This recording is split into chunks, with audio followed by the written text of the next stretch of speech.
Uh, I like, I'm a fan of Dr. Russell Kennedy, so I tend to quote his work a lot. But I like what he talks about when you talk about anxiety, saying that's actually just an alarm, Right. that our body naturally has. Sometimes maybe it's a little more sensitive than it needs to be. Anxiety is the fight or flight response, and generalized anxiety is, from my understanding, what I've been told, is just when your body is releasing the adrenaline chemical and your body is experiencing anxiety in the fight or flight response when there's no reason to fight or flight.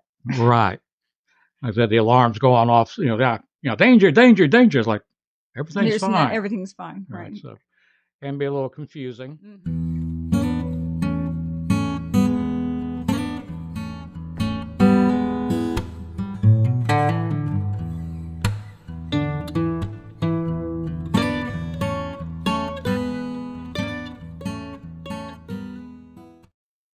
Right now we're filming. I know. You've got to decide what you want to talk about. Yeah. Okay, you can see us. All righty. Okay. 5, 4, 3, 2, 1. All righty. We are on the air. We are now recording. My name is David Mays. I'm your host for a program we call A Confident Life, where we talk about the subject of living confidently and how to deal with that. And also look at those things maybe gets in the way of living confidently, but with the intent of, come up with ways to deal with them. As I like to say, if you can name it, you can change it. And here, can I do my first interview? Introduce you here, my favorite sister. Only sister. yeah. There's no competition. No competition. Wouldn't be anyway. Okay, introduce yourself. I'm Shelley Mays Wazinski, and I'm his sister. All right. And we both maybe have a tendency towards what some people call anxiety.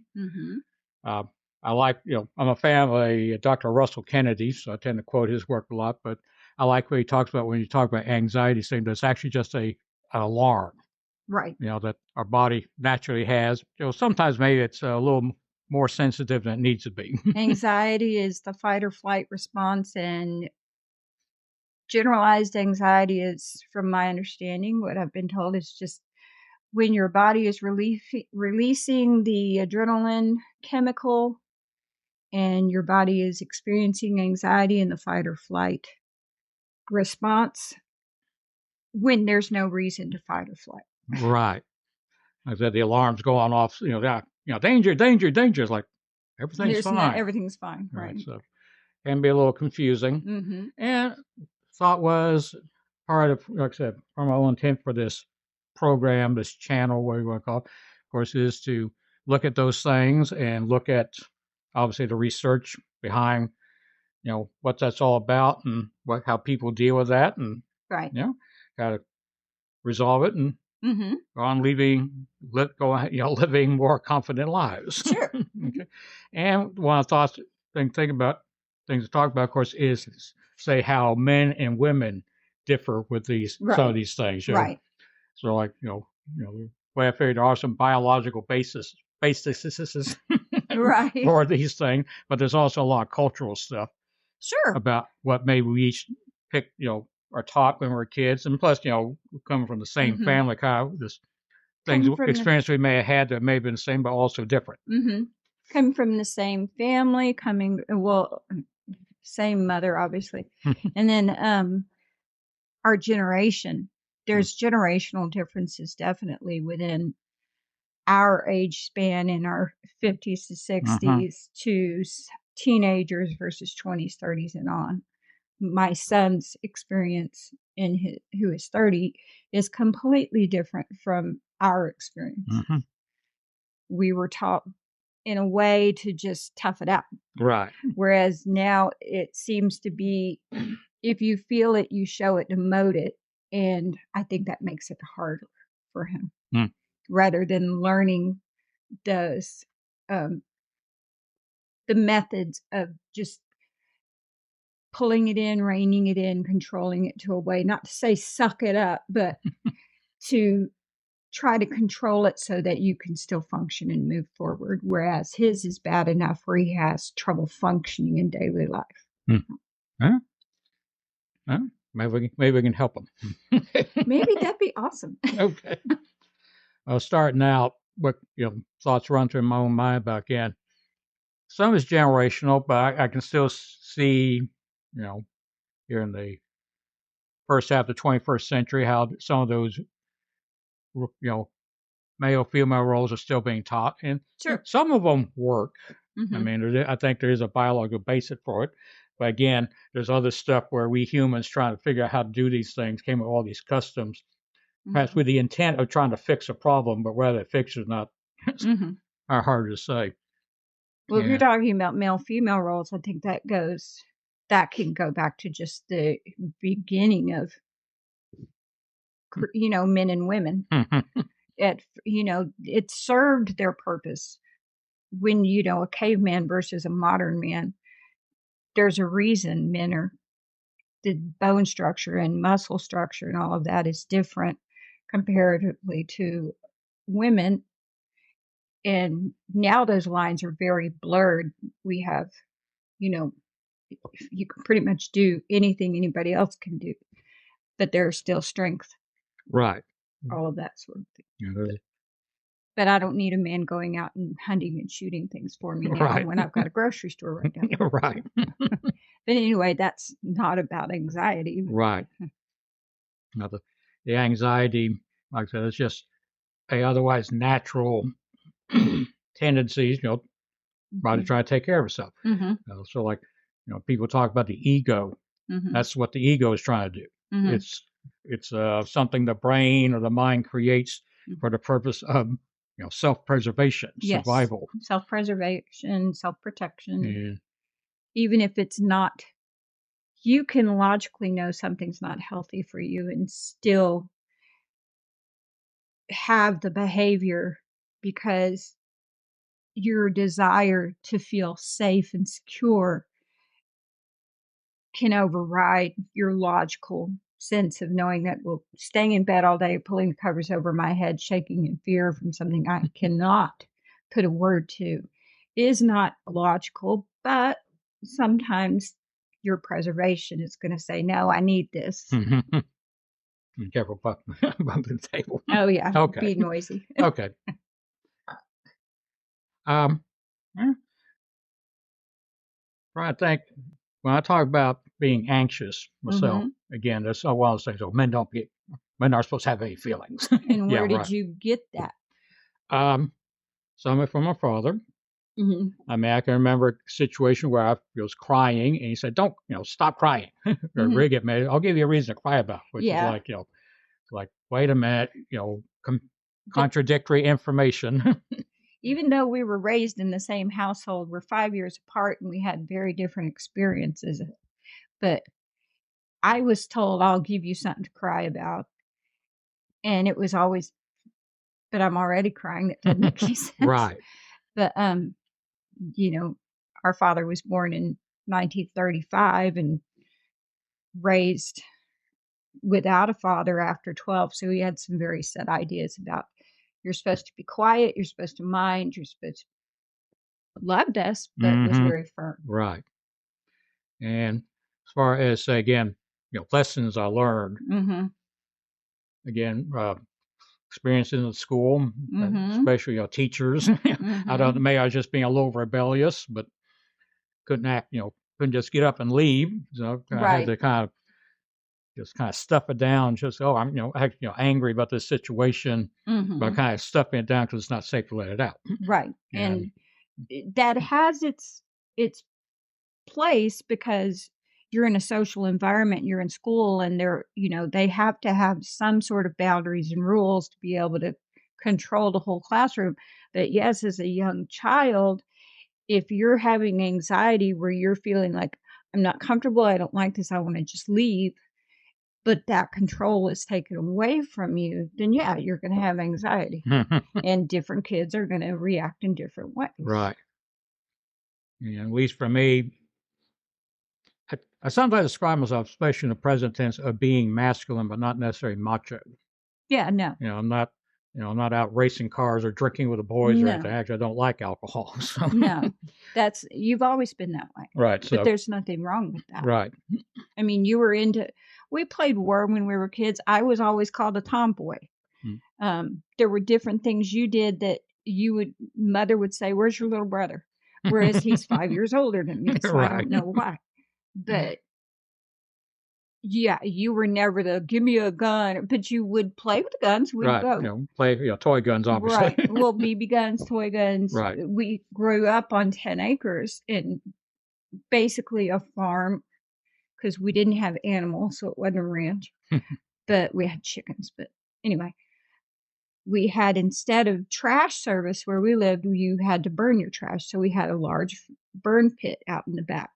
And our fun would be go shoot light bulbs and different things down in the burn pit. There's my grandfather dug a hole out there as a pit, and it filled up water. So I got there with BB guns, shoot bottles. Yeah, I remember shooting the big the incandescent lights. Yeah, what are the neon tubes? Whatever they call them. Right. Because you'd get that puff. Right.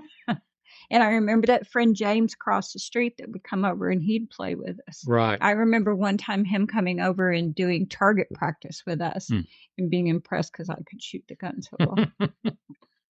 Oh, good.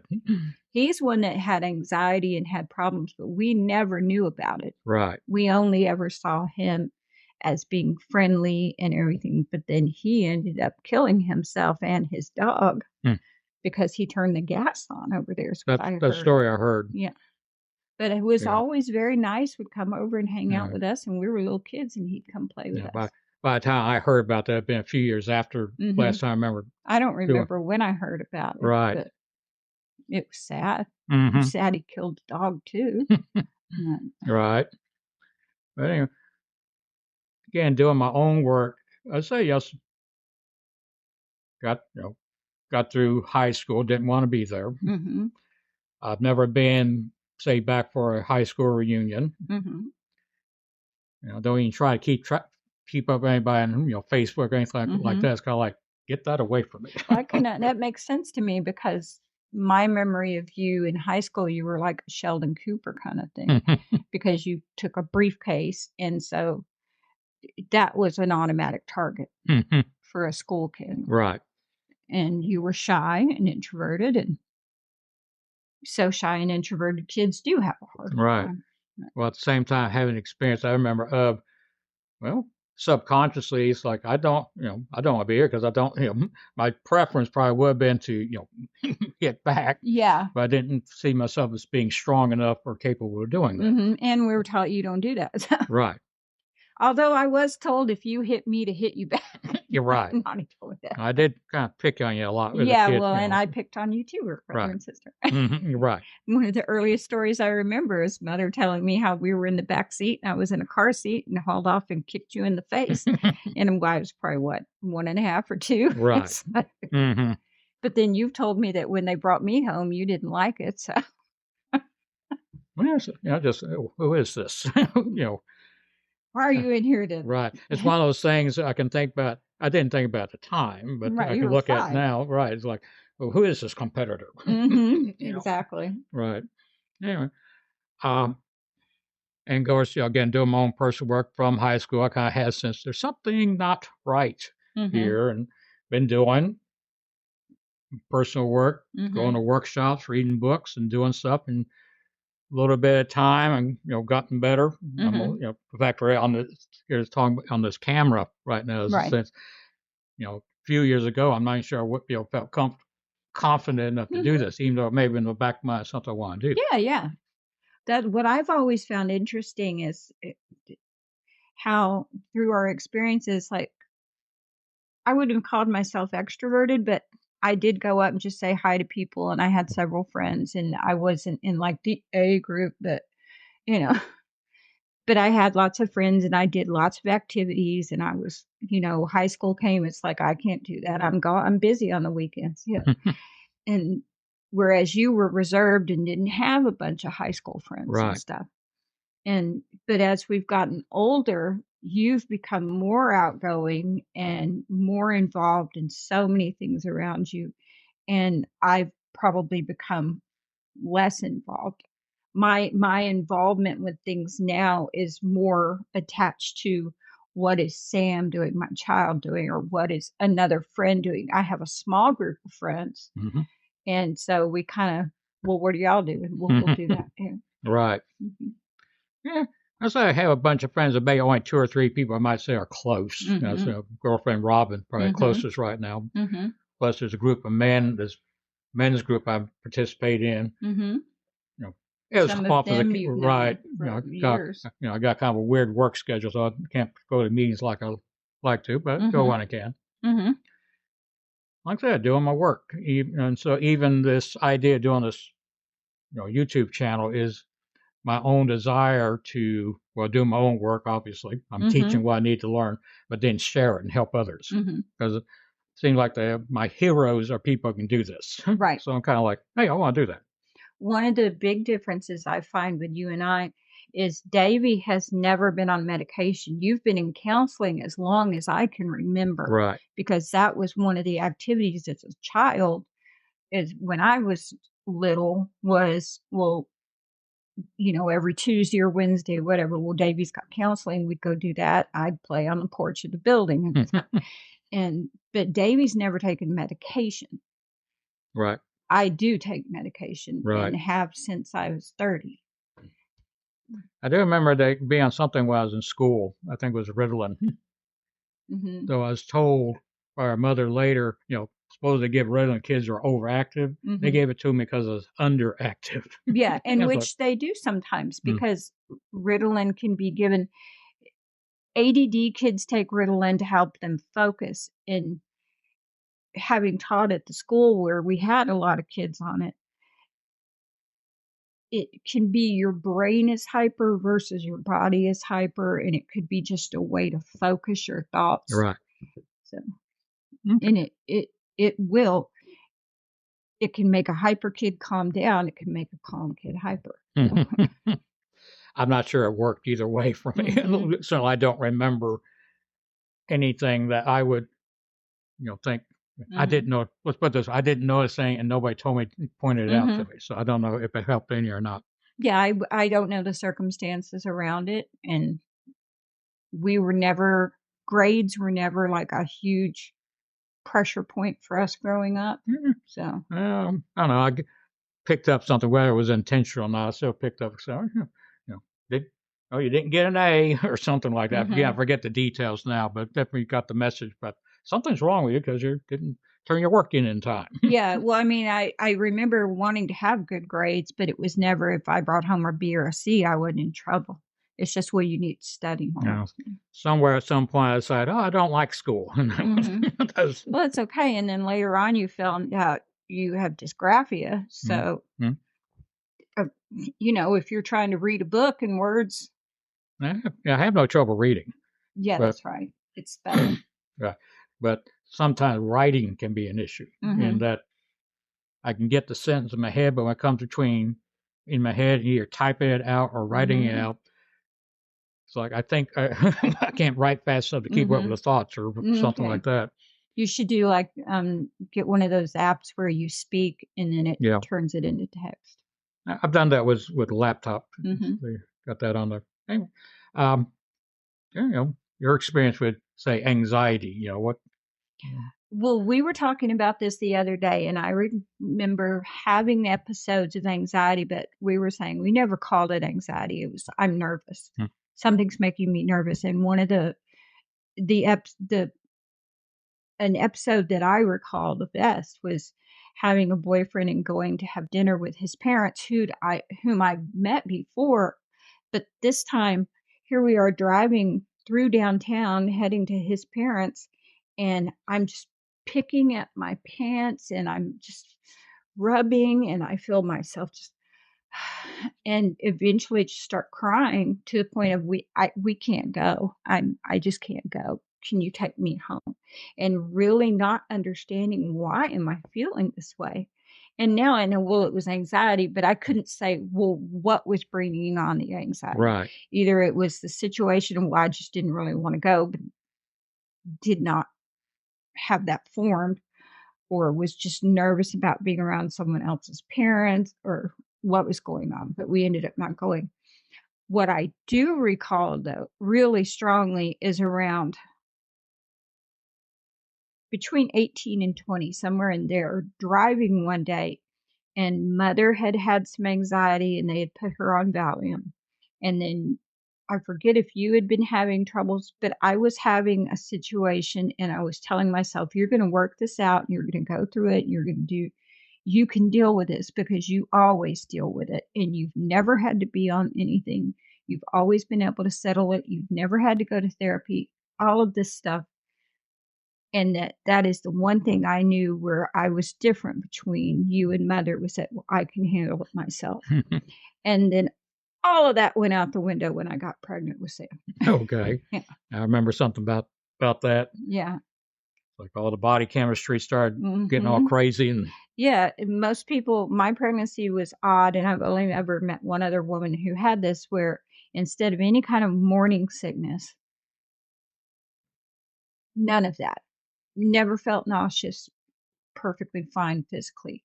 Emotionally, I could set my watch on the time, 5 a.m. in the morning. I would wake up with panic, couldn't breathe, felt the world was going to end, something horrible was going to happen, and it would last until it seemed like 5 p.m. every day. And it was every single day for 3 months. Wasn't going to take any medication for it at that time. This is 30 years ago. They weren't going to give you medication unless it was really severe. I did go to the hospital, and I stayed at the hospital for 5 days and had therapy, and eventually was given tools to talk myself through it, get through it, do a lot of walking, and managed to get through the 3 months. And then the rest of the pregnancy was beautiful. No problem at all. Happy as I could be. Brief postpartum depression, that went away, and then never had a problem again until I got pregnant again. And this time when I got pregnant, it was exactly the same, but this time I miscarried at about 9 weeks, and the anxiety did not go away. And the doctor explained to me at the time, well, there were hormones released in that first trimester, and then there are hormones released in the second trimester that come in to balance things out, and that I never got the second trimester hormones, so something got messed up. And so that's when I started taking Prozac. And occasionally we'll take Klonopin, but for the most part, my stuff is controlled. If I really get anxious now, that's when I'll journal. That's why I brought that. Because, and if anyone ever reads one of my journals, please understand I only write in a journal when I'm really stressed out and having a rough time. So it will, anyone reading my journal will be like, this poor miserable woman. Her life was so rough and so sad. But no, I only write when it's bad. So, right. And you do it so you can get it out of the way. So I can get it out of the way. It helps a lot. Okay. So we're going to take a break for a minute. We check the camera, and then we'll resume. All right. Yeah, eventually we can get to a point where we can stay more focused on a topic. Right. This is just like this is what I would call, what did they call that? Okay, here, stop saying. Okay, 5. Okay. We're back. Hello. We never actually left. We just needed to reset the camera. Still here. Okay. But you were saying? I was talking about the pregnancy. And then after the second pregnancy, it just kind of stayed there. And that's when I started taking medication. And then I guess within a 2-year window, they decided you could take Prozac or some sort of medication to balance your hormones, and it wasn't going to be that detrimental to the fetus. But then my third pregnancy, whoosh, could tell I was pregnant before all 3 pregnancies, I could tell something was up before I ever even checked. So that's just how it goes. And then the third one we lost too. So. Okay. And then after that, I'm like, yeah. No more. Just feels horrible every time I have it. So. Okay. The baby part was amazing. I love that. I would Okay. love to have more kids. If I could just slept through the first 3 months, that would have been perfect. Right. Oh. Yeah. A friend I know who went through this ended up, they made the choice not to have kids at all, but they have their dog babies. So. Okay. Gotta say how I find myself, say, dealing with anxiety. Mm-hmm. And it's like I said, for a long time, it's like I knew there was something going on which seemed to cause me to hold back, kind of withdraw. Mm-hmm. I want to do things, but I wouldn't. Mm-hmm. I still deal with that, or at least I'm, getting better about it. And I say my coping mechanism would be I kind of just, kind of just pull in, kind of get stubborn. No, I'm not going to, still do that. Like, get, when I wake up and, or just, side note, of course, anybody's seen this video, seen this first time, I worked nights as a medical technician, right. So I had to do things kind of backwards anyway. Mm-hmm. So this is an unusual circumstance. This is his middle of the night for him. Right. I'm doing okay. Yeah. Of course, I'm off tonight, so. That's good. But it's like I'll be in bed, and it's like, I want to get up. I'm tired of being in bed, or I'm getting hungry, or I need to go to the bathroom, or whatever. And there's still this thing in me said, no, I don't want to. It's like, no. Something in me just said, you're not going to tell me what to do. Right. Even though my bladder's about to bust open. So you're arguing with yourself. Right. About what's good for your own self. Right. Or, I'm sitting at the dinner table, maybe eating, playing on the, watching YouTube videos. And it's like, I'm getting tired of sitting here. My behind's starting to hurt. Yeah. It's like, okay, get up and move. I don't want to get up. And it's, I can sometimes imagine that feeling has a voice and can even almost see a picture of it. It's basically a 5-year-old kid is kind of like a little pissed off about being made to do things he doesn't want to. There must have been a lot of things that you felt stubborn about when you were little. That mother or daddy would have you like, go get that or go do this. And you're like, no. Like I said, that's still there. I mean, I still kind of like it's sort of my own internal struggle. So that in a strict sense, it's probably not any anxiety, but there is still, I definitely would say I still carry some anger around. I'm not someone who just, robbing girlfriend, husband, hey, you just need to go, just start swearing, get it out. Instead, I hold it in until I start throwing things. Yeah. Right. No, I'll swear like a sailor. But I've been known to throw something, but I was pushed really far. I only have 3 people in my life who can push my buttons to the point where I will start cursing and yelling and screaming. Sadly, my son is one of them. That makes me feel bad. But the other 2 I don't hang out with, so I'm not. Yeah, you did throw a pair of scissors at me once. Yeah, I was little. So. And then I remember thinking of the Brady Bunch, and I ran to Grandma and jumped in her lap and said, I love you. And then here you came behind me. She threw scissors at me. You're right. And they stuck at his knee. It's kind of funny. Now. Right. But unfortunately, it just kind of bounced, but it did leave a little cut anyway. But then we also have, when he was at work and got upset, he got mad at some other employee and you did end up hitting him and he hit you back. And that was when you worked at the garden center for like a week. Yeah. And years ago.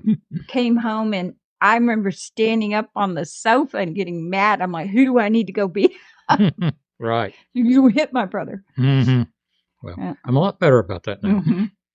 Yeah, I almost feel sometimes like we almost there's that old English Christian church kind of thing where it's almost like stiff upper lip, keep it to yourself, work it out with yourself kind of mentality that we grew up with. That you don't, very loud, boisterous emotions of any kind do not have a place in front of other people. I can remember Mother talking to me about how to laugh one time. It may have been she was just talking about singing or something, but she was definitely raised because Grandma and Grandpa were very religious, where you don't show great big emotions. Right. You just keep it all even keel, pleasant. Yeah. You know. One thing I find myself interested in is, of course, how stuff gets passed on. Mm-hmm. I've even read stuff about, well, what's a phrase out of the Bible about the sins of the father or something onto the son or something. Mm-hmm. And I'm reading stuff. Obviously, there's what gets taught. Mm-hmm. And of course, I say, we're of a, I was born in 58. You're born, what, 60? 63. Right. Mm-hmm. And so we got the, there was a transition going on that time about, attitudes and stuff. Mm-hmm. And well, again, it's like, so again, we kind of, picked up that message from a father and grandparents. But they're also curious about maybe how things can affect, maybe you get passed on genetically. Definitely. I've read some things about that where somebody has some experience that's, maybe traumatic or something. And the genes will remember that. It's like, okay, we better pass this information on to make sure everybody else is in the future is safe. Right. And that echoes back to a part of, what do you call that? Welcome to the 60-year-old brain. We go from a cell into anyway. Dividing and the genetic code gets passed. The genetic evolving, evolution. Thank you. Okay. That, that's part of evolution, is that learned behaviors and learned emotions get slowly passed down. What I want to talk about, and if anybody ever watching this for years to come has an answer, please let me know. I am convinced that Sam's extreme anxiety comes from me having those panic attacks and all that dump of adrenaline those first 3 months while his brainstem was forming. And so here is a developing embryo and sharing a bloodstream that is filled with adrenaline and other chemicals that are processing fear and anxiety while his brain is developing. Right. And so I've always wondered if to me, it just seems so logical that it just makes sense that he would have this anxiety.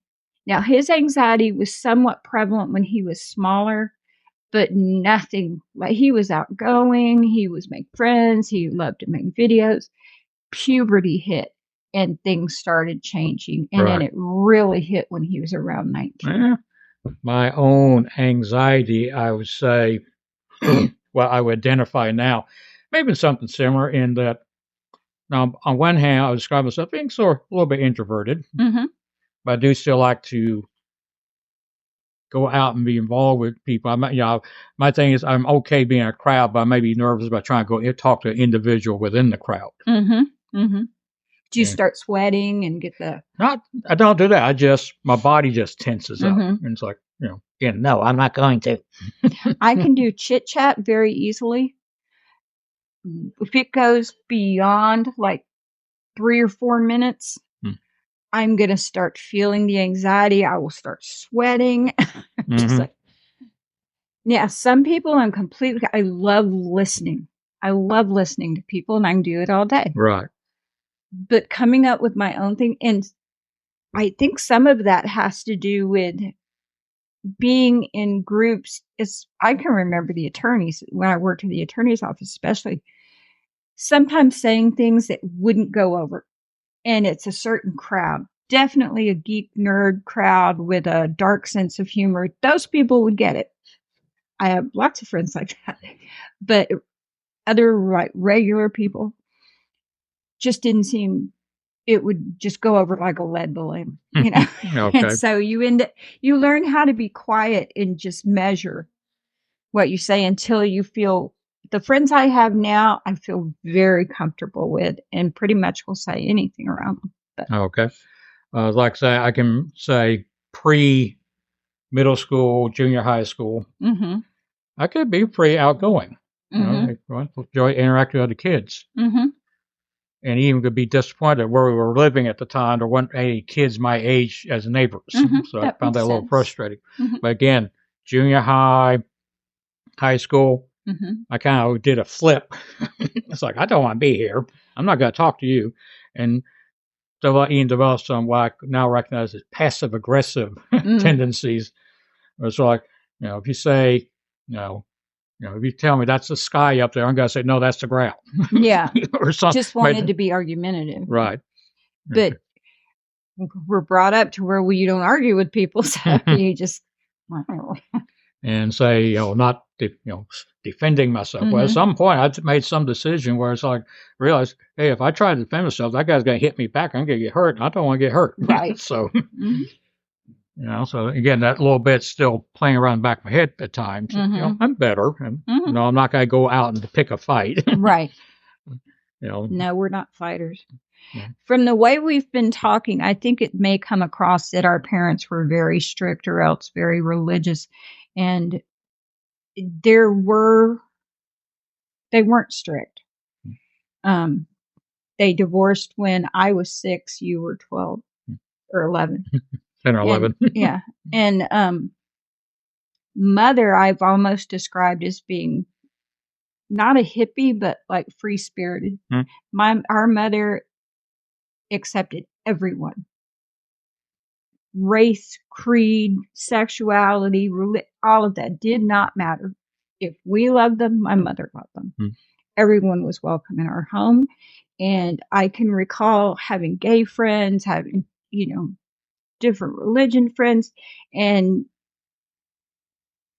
being surprised when I got out into the world in college and finding out that there were so many biases based on sexuality and religion and things like that when we just weren't taught that. Right. And our mother was kindness. That's all you breathe. She was a snob as far as intelligence. She did not care anything about you, but if you could not hold an intelligent conversation, she would get irritated. Not to your face. Well, I say I tend towards that way myself. Like I said, my girlfriend Robin is Afro-American, and we get along fine. I would say I do still catch myself having every now and then a racist thought will just pop up. I think that's normal, though. Just say that's the culture I grew up in. I understand now. I don't mean to talk over you. I understand there's a lot of stuff going on now where even admitting that, well, you sometimes have this bias. Everyone has bias. I'm sorry. That's my opinion. Everyone has bias. I don't think it's possible to have a world where there are zero biases. Right. Complete 100% equality sounds wonderful. World peace sounds wonderful. But there are always going to be biases and some inequality of something. Dr. Seuss covered it in the Sneetches.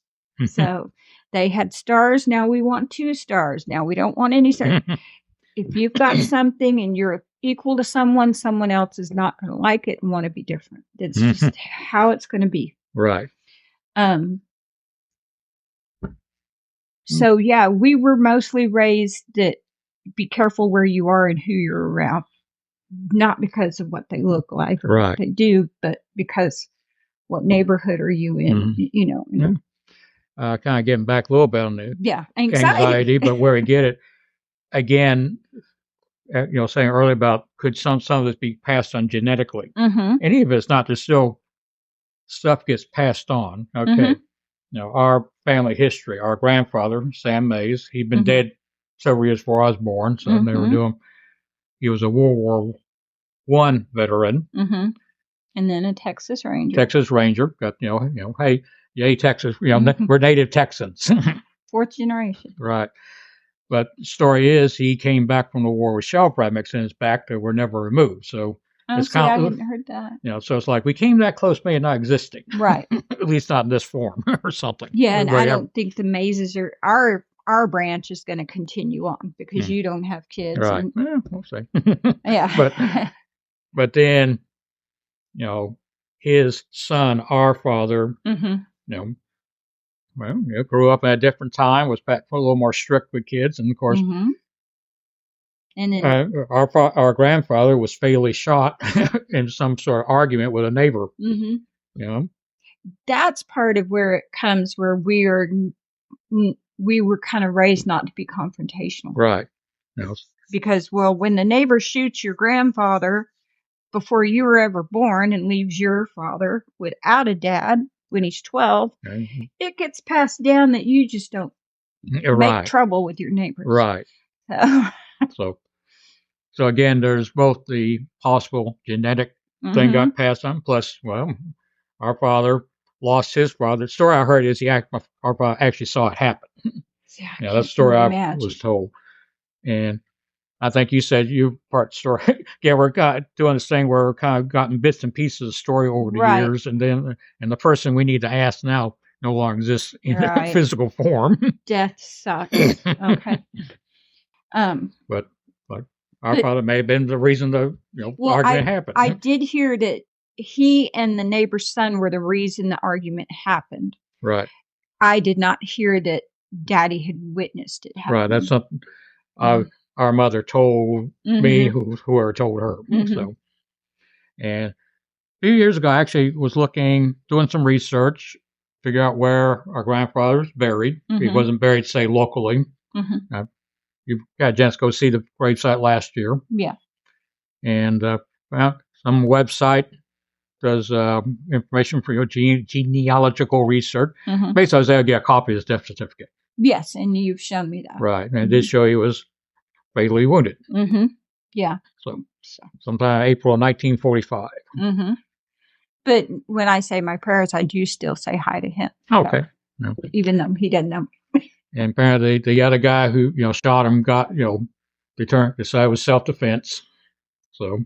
Yeah, and I've heard about the attorney he had. Okay. That he was some big shot in Houston at the time. I think I'd have a memory of being like maybe 3 years old, maybe 2, and being held by who I think may have been that man. Ew. I mean, at that time I didn't know any better, didn't know anything about it. Well, why would they be talking to him? I don't know. It was right next door. I remember going over to the house and guys holding me. So. Yeah. Well, hopefully he apologized. But again, talking about things getting inherited, like I said, I didn't really enjoy high school. Once I graduated, it's like, bye. Daddy dropped out in 8th grade. Oh, okay. I didn't know about that. Daddy went as far as 8th grade. Okay. Because I do remember we were having a conversation once. And somehow you brought up the subject that had our father ever gone to a high school reunion. The answer I remember is that was, I really didn't want to know those people then. Why would I want to know them now? It's like I kind of had that same attitude too. It's like, yeah, you and Daddy probably had more in common than you ever realized. Right. I think because Daddy lost his father when he was 12, and essentially they were divorced when you were around 12, 11 in that area, you kind of can come to this idea that, well, he only learned fathering up to an age, so he stopped fathering around that age. Right. But when we connected later on, when Sam was born, I always loved Daddy. Right. We had a different relationship. Right. Yeah. I mean, I got in trouble, and I heard the couple of negative comments he had made stayed in my head. Don't give it to her, she'll just break it. That was one I heard. Right. And then getting spanked when I was about 2, and then Mother coming home and him, tell your mother what you did today while she was gone.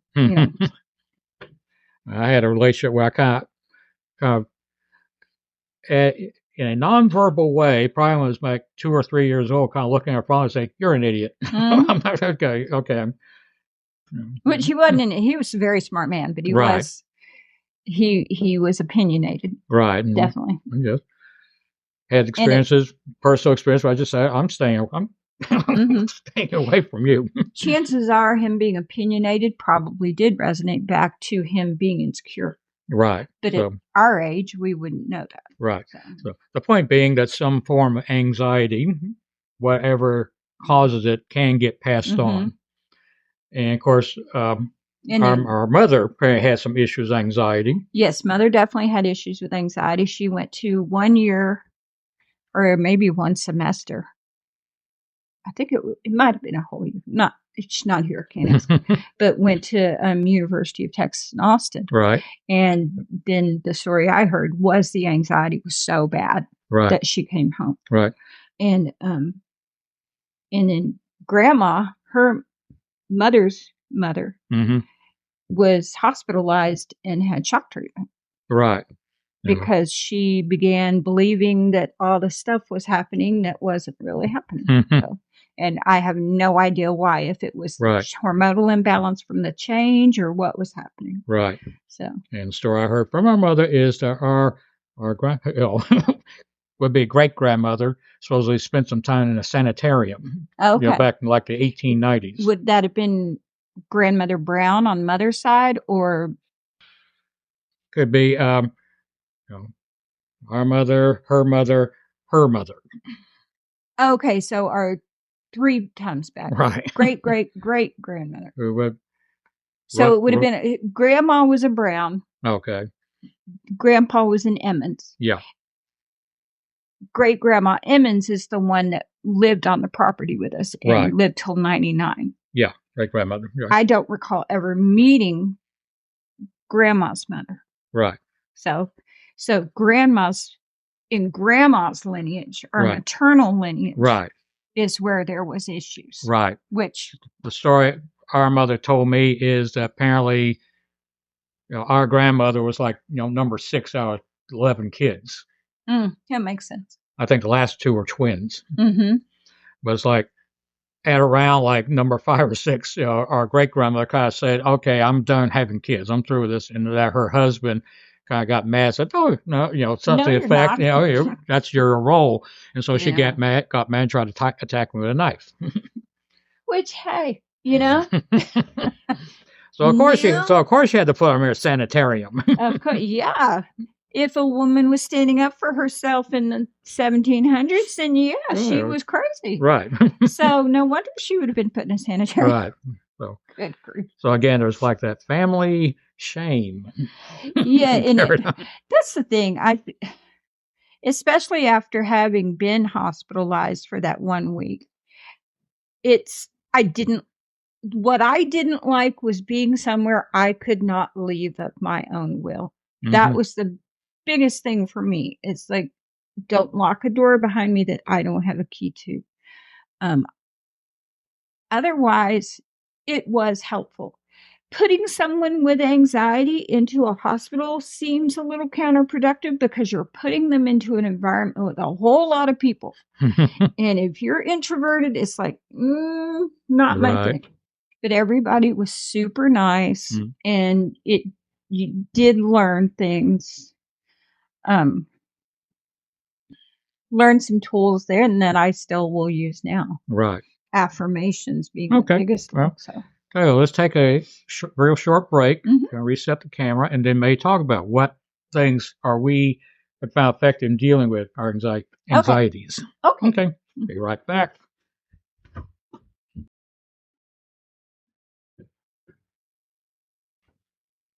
Okay, 5, 4, 3, 2, 1. Okay, we're back. Okay. So you want to discuss tools? Now, what tools have each of us found effective to deal with anxiety, anger, whatever, so that we can be, be a little more confident about our, ability to, live our lives.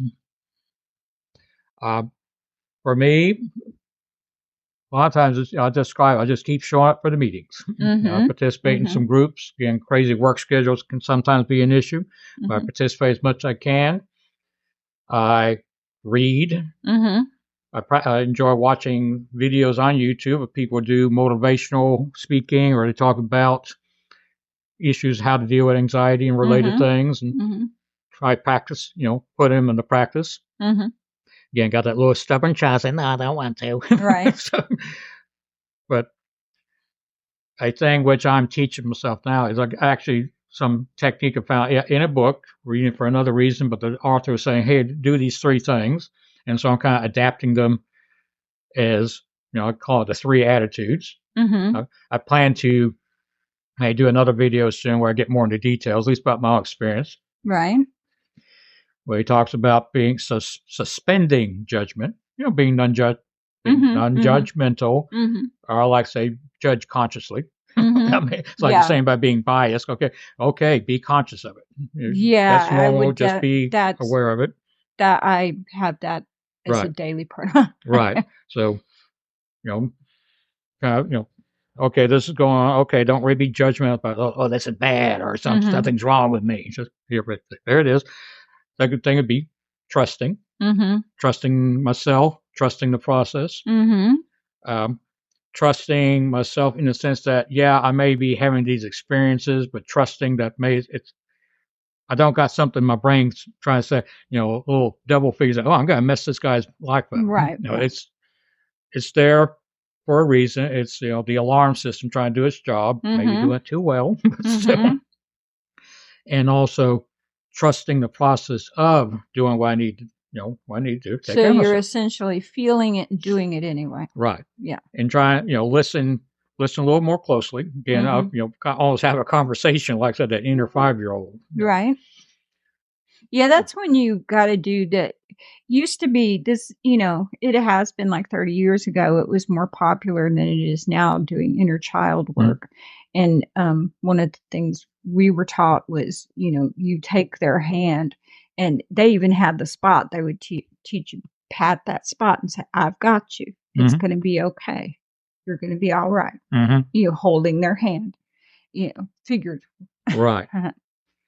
Like a little more self-trust, and trusting that there's something deeper down that's kind of, the smallest still voice. Because there's a variation, there's a phrase I've heard people using. So my version of the phrase is, don't believe everything you think or feel. Yeah.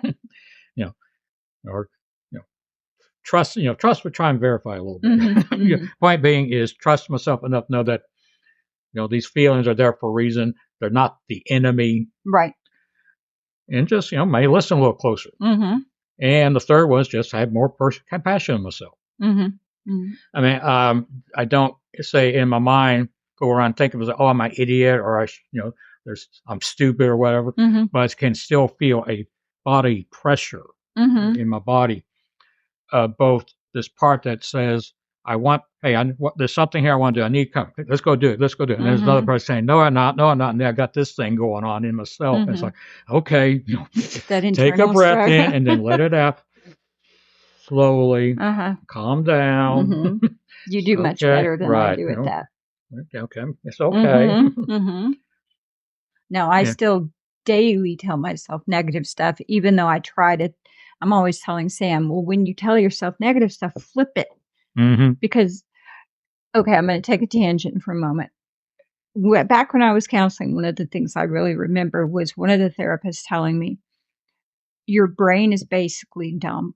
It will believe what you tell it if you tell it over and over and over and over. Right. So when we keep feeding ourselves negative things, mine is obviously my weight, getting to be my age, because I promise you, if you're in your 60s or 50s, 60s, 70s, whatever, you do not feel that way. In your mind still feels like you're in your 20s. So give older people a break, because they're still sharp and still thinking like you are. Right. As if I'm talking to younger people. Right. But anyway, the tangent I was getting to is the brain, you just keep telling it. So like my negatives are, you're overweight, you're slow, you're an idiot sometimes. But then coming around, that's always going to be there, because that is an issue I've not addressed for myself yet. I know the things I need to do, the major procrastinator within me pushes it away. Mm-hmm. And part of my anxiety and part of having depression is lack of motivation. And that is still something I struggle with. He's talking about solutions for anxiety. Right. I'm still working on solutions because I have a real bad problem with not feeling as creative as I used to. And some of that has to do with personal issues that have happened in the last year. I've lost my husband. It'll be 7 months ago, the end of this month, of 34 years. Our relationship was not perfect by any means. We were separated, but anyway, still dealing with that. But anxiety I can deal with. Depression I have a problem with. But hey, drugs.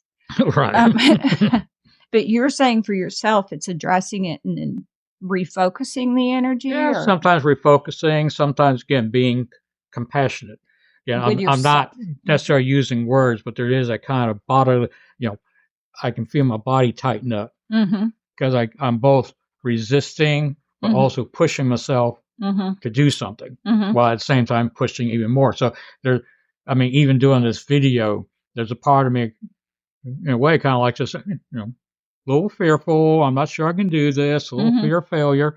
And the way of dealing with it is just go away. Don't even try. But then I'm, having this reaction, come on, let's do it. We're wasting, I got this talent. Let's go do this thing. There's something I want to do. Awesome. I'm really Right. proud of you for that. All right. Because that is one thing you have, as we've gotten older, that, as I was saying, you've become more extroverted and more involved as I've become less. Okay. And this is an example by doing this. There's a lot of things I have in my head that I could go do, but I usually will find a way to either just not think about it or talk myself out of it. Right. And a lot of times I don't know. I call it laziness, but it's just the effort. Right. And that's something I have to work on. Right. Yeah. And who knows, maybe doing these videos will cause me. I'll say, give you a compliment. I think you're doing pretty good here. Thank you. The words are coming out naturally. Good. So I'm just talking to you. So. Right. Well, that'll work. Just pretend that there's, that there's potential million people maybe watching this later on YouTube. That is one thing. I love my brother. Okay. And we're the only ones left now. Okay. But what got me doing personal work was, say, late teens, early 20s, and think to myself, there's stuff I want to do, and I'm not doing it. What's going on here? Yeah. Yeah. And that's awesome that you were able to look at that and identify it and then do the steps. Whereas I used to do that, but now I find more, I can identify it. Can tell myself, well, this is why you're not doing it. Well, this is what you need to do, but then still not doing it. And that's something I've got, hopefully we'll figure out. Right. But let's get back to anxiety this step. Because like I said, I do have things I do for anxiety. Right. You were talking about self-reassurance. Right. And giving yourself positive messages and then feeling it and essentially doing it anyway. Right. For myself, moderate anxiety, just day-to-day anxiety, becomes a method of distraction. If I start feeling anxious about something, distract myself. If it's something I'm anxious about that is like a responsibility, like recently I needed to mail off a letter, been putting it off for no reason, just kind of put it in my purse and forgot about it. Made myself go do it yesterday. And it's just, you don't want to do it. There's anxiety about it. But like Davey is saying, just do it. Just go ahead and push through. Part of that is responsibilities of being a parent. There's a lot of stuff you do that you don't want to do, especially as an introvert or an anxious person. There are things you have to do that you do not want to do. People you have to go talk to that I'm not interested in talking to them, but you have to because your child. I've just spent 3 years with my husband going through pancreatic cancer and all the treatments, having to take him to hospitals every other week. Chemotherapy treatments, radiation treatments. I don't want to go. I don't like being in a hospital. I don't want to stand there for 36 hours waiting for a room. I don't enjoy it. But you do it. Right. And I don't want to talk to nurses and doctors. I don't know them. But you do it. Right. But then allowing myself, you think it, you think, I feel so bad because I love you, but I don't want to be here. But then giving yourself a break that it's okay that I feel this way. It's okay to go ahead and feel this way, but I'm still doing what I feel like I need to do. So, give yourself a pat on the back. Yeah. As far as like day-to-day anxieties, though, it is just basically distraction, stay busy. If anxiety gets really bad, I will do journaling. I will do affirmations and just the most basic of I, Shelley, am in a positive statement. I'll bring it next time we talk. I've got my journal from when I was pregnant, and it Yeah. it is just I, Shelley, am a good person. I, Shelley, am deserving of love. I, Shelley, am kind. And just these things in what I was told, you say each statement 3 times to yourself in the mirror every day, sometimes twice a day. And can guarantee you the first few times you're doing it, you're going to be looking at it, especially if anxiety's bad. I, Shelley, am a good person. No, you're not. This is stupid. I don't believe this. Keep saying it. Your brain is dumb. It's going to remember it. And if you can tell yourself something negative over and over and over, I'm fat, I'm fat, I'm fat, I'm fat, then you're going to start feeling bad about it because that's all you're telling yourself. But if you continually tell yourself this positive message, even if you don't believe it when you start, if you persist and keep doing it, you're creating a neural pathway, a memory, and your brain will start leaning that direction. Keep showing up. Keep showing up. And then other things I do, I have this book called The Language of Letting Go by Melody Beatty. I've had this one I've had for 30 years. I recommend it to everyone I meet who's going through things. It's got daily entries, and it just has some good advice written as stories. The other thing I've gone so far is I even told you about doing this, getting dry erase markers and drawing on the mirror. My thing is putting a frame and then writing in that frame, you're beautiful, you're awesome, positive messages. So when you're just brushing your teeth, you're forced to look at this frame around yourself with these positive messages, and you're getting them in a subconscious kind of way. I've done that at home. Got the dry eraser markers. Got some things like the name of this show, A Confident Life written on there, some things about other video work. Even got a outline of my hand.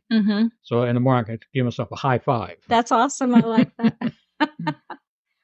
And a lot of these things, I've found a lot of things you do, they're going to feel silly sometimes, but they also are going to feel fun and they're going to feel good. Right. And I have written things on the mirror, read them, and been like, oh, no, I suck.